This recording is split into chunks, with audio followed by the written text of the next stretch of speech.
brilha a vossa luz, vós sois o sal da terra. Jesus está falando com os discípulos. Quando ele pronuncia essas palavras, ele fala para os discípulos. Mas quando Jesus falava para os discípulos, ele falava para a humanidade de todos os tempos por vindouros, aqueles que viriam. E hoje, Jesus está falando, brilha a vossa luz, vós sois o sal da terra. E vai continuar falando para os tempos ainda que virão, porque o discurso do Mestre, a sua palavra, os seus ensinamentos, o seu evangelho, ele é atemporal, ele não tem um tempo marcado.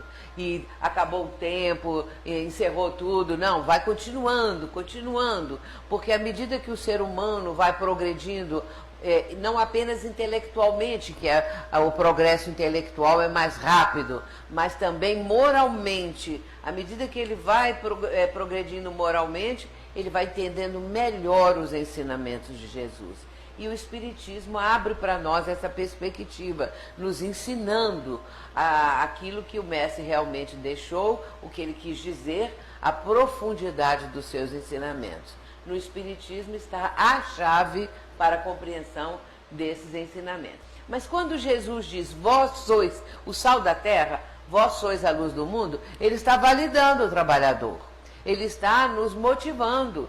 Porque quando ele diz isso, aquilo que ele está querendo motivar é exatamente a dinâmica do trabalho, a confiança em si mesmo, para que o discípulo possa, então, trabalhar sabendo que ele pode chegar a isso. É claro que ele não é a luz do mundo. Nós, vamos dizer, nós, todos os que seguem Jesus, não são a luz do mundo, mas seremos, se nós continuarmos em outras vidas sucessivas. Nós vamos ampliando a nossa capacidade, não apenas de conhecer, mas sobretudo de trabalhar com o conhecimento do Evangelho de Jesus. O que nós vamos fazer com o Evangelho? Como que nós vamos pregar ou viver, que é muito mais importante também, não basta só a teoria, não é? Para que saibamos também vivenciar os ensinamentos. E aí ele está dizendo que devemos colocar essa luz o mais alto possível, trabalhando, beneficiando o próximo, essa coisa toda, para que vejam vossas boas obras e glorifiquem vosso Pai que está no céu.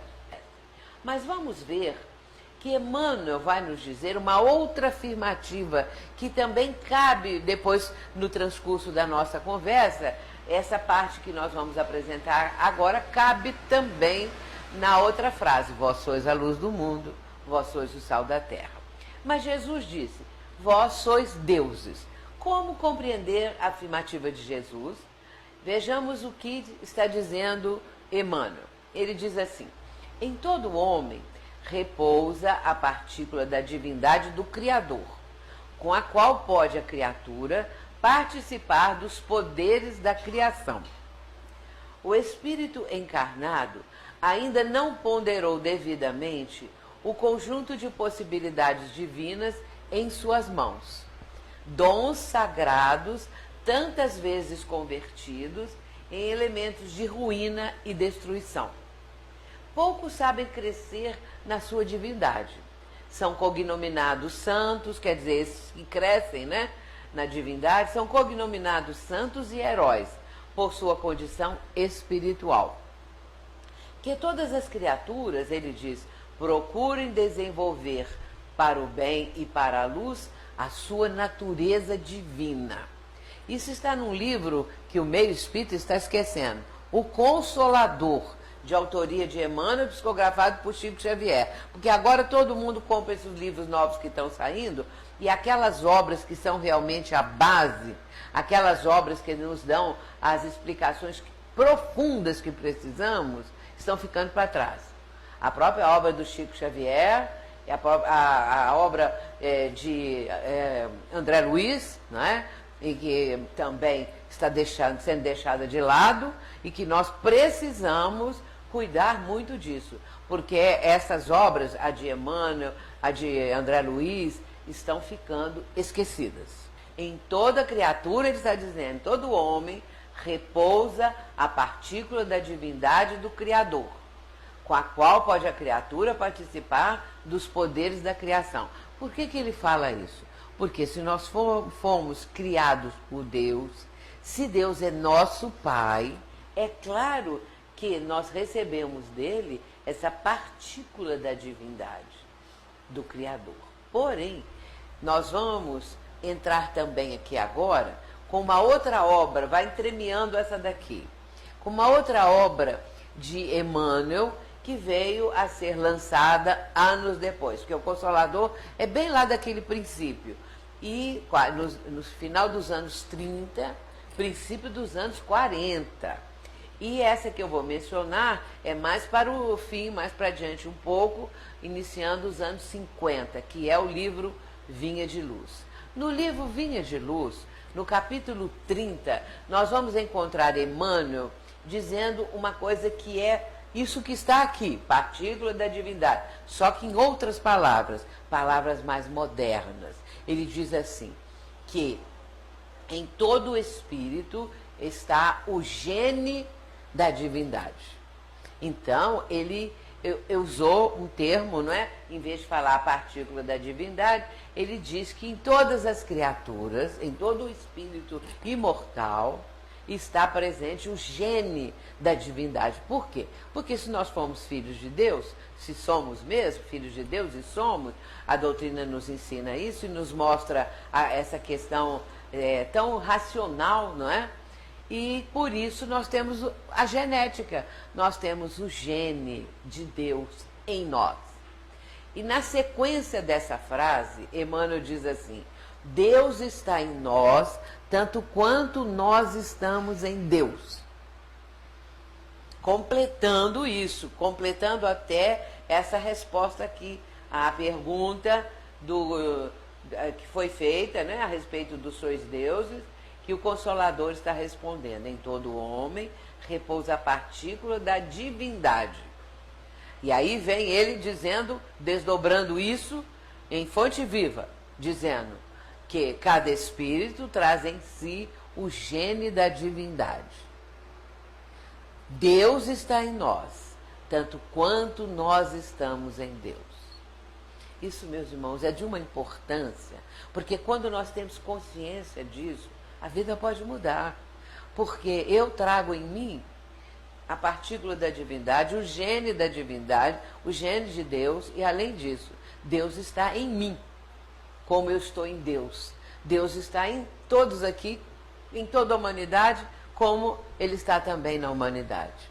Olha que coisa preciosa e que coisa importante para nós termos uma noção do que nós estamos fazendo nesse planeta, de qual é o nosso papel. Mas vamos continuar. O espírito encarnado, ele diz, ainda não ponderou devidamente o conjunto de possibilidades divinas. Porque se nós temos esse gene do Pai do Céu, é claro que nós temos possibilidades divinas. Nós temos potencialidades, poderes. Eu escrevi um livro sobre esse assunto, os poderes da mente. Então nós não sabemos os poderes que nós temos. Temos, mas desconhecemos. Ou ouvimos falar, ou achamos assim que não é tanto assim, é mais ou menos. Na verdade, nós temos essas potencialidades, que ele chama de possibilidades divinas. E vai dizer que são dons sagrados, ou seja, atributos, potencialidades sagradas. Então, aqui a forma como está sendo escrita por ele, nós vamos trazendo para os dias atuais, contextualizando, para entendermos, não é? Mas esses dons sagrados, essas potencialidades, são muitas vezes empregados como elementos de ruína e de destruição, guerras, violência, maldade, crueldade, essas coisas todas. Poucos sabem crescer na sua divindade. Aqueles que realmente se destacam se tornam heróis, são chamados de santos, de heróis, por sua condição espiritual. Quando Cristo designou os seus discípulos como sendo a luz do mundo, assinalou-lhes tremenda responsabilidade na terra. Não é pouca não, é muita, muita responsabilidade. A missão da luz é clarear caminhos, varrer sombras e salvar vidas. Missão essa que se desenvolve à custa do combustível que lhe serve de base. Agora é o Fonte Viva, que eu citei há pouco, só que em outro capítulo, né? Aqui já é o capítulo 105, quando ele nos está mostrando a nossa responsabilidade. Se nós somos a luz do mundo, de que vale isso? Se nós não fazemos nada, ficamos de braços cruzados. Então a luz fica quase apagada. Mas quando começamos a fazê-la crescer, a cada vez iluminar mais pelo trabalho, pela mudança interior, nós nos tornarmos pessoas melhores. Tudo isso faz com que essa centelha divina que existe em nós possa brilhar. Aí, né, a nossa responsabilidade é essa: clarear caminhos, ajudar a salvar vidas, essas coisas todas. Como que a gente pode salvar a vida? Não é ir lá no terremoto, tirar uma pessoa que está debaixo da pedra, dos escombros.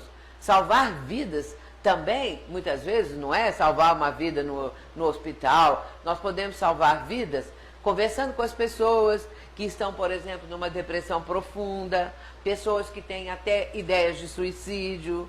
Quando nós começamos a conversar com essas pessoas, a atendê-las, a animá-las, a dar-lhes a mão, aí nós vamos salvando essas vidas de situações mais graves, de situações mais terríveis para aquelas pessoas. Tirá-la daquela situação de completa ideia de desalento, que a vida não presta, que ela não presta para nada. Tem pessoas que se acham a última das criaturas. Acham que os outros lá que são melhores. E ela não vale para nada. E de repente, quando nós começamos a ter um convívio, se essa pessoa vem à casa espírita, se nós fazemos atendimento ou não, mas sempre podemos conversar, sempre podemos dar uma palavra de alento, sempre podemos incentivar uma pessoa. Isso é nossa responsabilidade. Para conseguirmos realmente uma vida mais saudável, a pessoa deve aprender a perdoar. E aí ele fala dos benefícios do perdão. E aquela pessoa que consegue perdoar alguém, uma intriga, uma injúria, alguma coisa, uma ofensa, qualquer coisa assim, essa pessoa perdoou, vai se sentir mais feliz. Perdoou, vai ter mais saúde. Porque quem está magoado e cultiva mágoa, quem está magoado e fica o tempo todo querendo o mal daquela pessoa, só lembrando de coisas ruins, essa pessoa vai afetar a sua saúde, porque isso se reflete no campo físico. Numa psicofonia através de Divaldo Franco em 2005, a vós, que sois o sal da terra, cabe a tarefa de desenvolver este postulado doutrinário de renovação do mundo, iniciando esta renovação em vós próprios, trabalhando os metais do mundo íntimo, para que se tornem maleáveis ao amor e nele esculpam a promessa de Jesus, de que a felicidade, não sendo deste mundo, pode ser alcançada por meio dele. Isso está no livro Em Nome do Amor, que é um livro muito bonito, psicografado por Divaldo Franco. A primeira parte são algumas entrevistas do Divaldo e a outra parte são as mensagens, essas mensagens psicofônicas que Divaldo recebe todo ano, né, em alguns lugares que ele vai, ele recebe as mensagens do Dr. Bezerra. E então são mensagens belíssimas que nos trazem muitos ensinamentos, como ele diz aqui, não é? Nós somos o sal da terra, então temos essa tarefa.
você gostou, deixe seu like, inscreva-se no canal, acione o sininho.